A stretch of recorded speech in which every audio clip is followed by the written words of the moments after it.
So back in late 2021, the whole world was obsessed with this brutal, anti-capitalist drama from South Korea, right? But for one YouTuber, just watching it wasn't enough. He wanted to build it. For real. Okay, let's get into it. Mr. Beast's totally unprecedented real-life recreation of Squid Game. To really get a sense of the scale here, let's just start with a number. And no, that's not the budget, it's not the prize money, that is the view count. Over 850 million. It's a number so huge, it's honestly kind of hard to wrap your head around, making it one of the most watched videos, well, ever. And you know, with that kind of insane success came a massive amount of debate. This wasn't just some other viral stunt. Oh no, it became a huge cultural flashpoint. Some people celebrated it as this monumental achievement, while others just condemned it as a complete failure to understand the source material. So that really is the question at the heart of all this, isn't it? Did Mr. Beast create an incredible, harmless competition? Or did he, maybe accidentally, become the very villain that the show was critiquing? Let's break it all down. First things first, we have to talk about the production itself. I mean, calling it ambitious is a serious understatement. Jimmy Donaldson, Mr. Beast, he set out to replicate these iconic sets and games with a level of detail that was just almost unbelievable.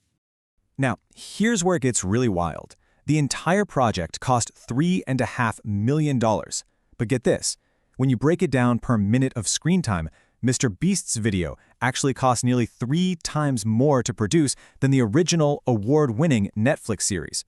That kind of investment for a single YouTube video was, it was completely unheard of. But beyond the incredible sets, there was this huge technical problem to solve. How do you eliminate 455 people on camera without, actually eliminating them? The solution they came up with required some seriously creative, last-minute engineering. The team, which was led by another YouTuber and engineer, William Osman, was given just 3 weeks. That's it, 3 weeks to design, build, and ship 500 custom devices that would detonate a pack of fake blood on a contestant's chest right on cue. It was an absolute race against the clock to get the video out while the show was still this massive global phenomenon. So how did they pull it off? It was pretty ingenious, actually. An operator used a custom iPhone app to send a wireless signal to this little module on a player's shirt. That module then triggered a tiny initiator, kind of like a model rocket igniter, which would pop a bag of fake blood. It was a safe, super visual, and honestly, a highly effective way to replicate the show's most shocking moments. Okay, so with all the tech figured out, it was time to actually play. We're talking 456 real people competing for a life-changing prize of $456,000. And just like in the show, human strategy and emotion, they took center stage really quickly. The games were almost identical to the ones in the series, but with one pretty big change. The final game, the actual Squid Game, was swapped out for musical chairs. And why'd they do that? Well, it's a game that pretty much everyone in his Western audience would instantly get, which removed any confusion for that final super dramatic round. And the last person standing? That was player number 079, a man named Calm. And right from the start, he had a really clear strategy. During that chaotic first game of red light, green light, his whole focus was just on control and patience, not speed. A simple mantra that, believe it or not, carried him all the way through. So what was he going to do with nearly $500,000? Well, his answer was just incredibly wholesome. Calm's goal wasn't about extravagance. It was about philanthropy, helping his family, his friends, and just giving back. It was a really feel-good ending to what was a very strange competition. But once that video went live, the story was far from over. The public reaction was immediate, and it was intensely divided.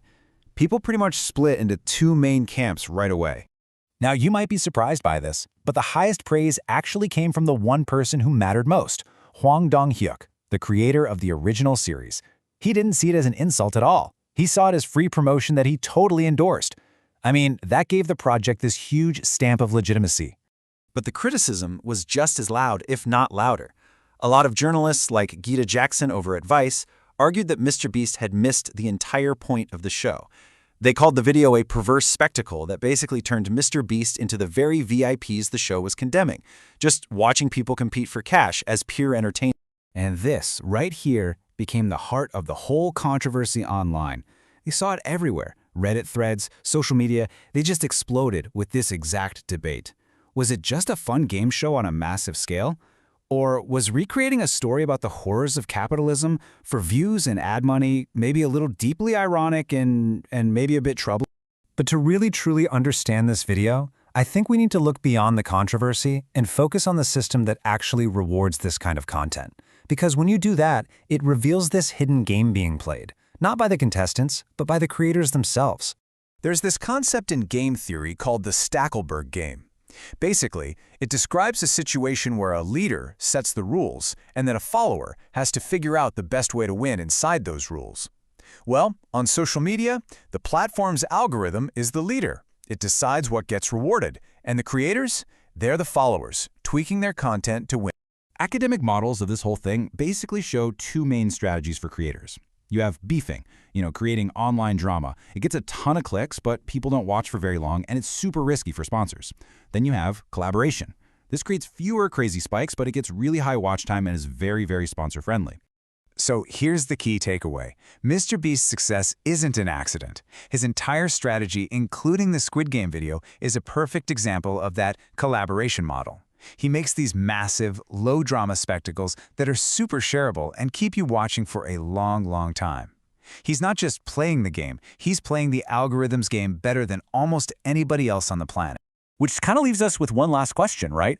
Mr. Beast masterfully played the game that YouTube's algorithm set up for him. But every single time we open an app, an algorithm is setting rules for us too. It's shaping what we see, what we feel, and what we share. So the real question isn't just about Mr. Beast. It's about all of us. What game is the algorithm making you play?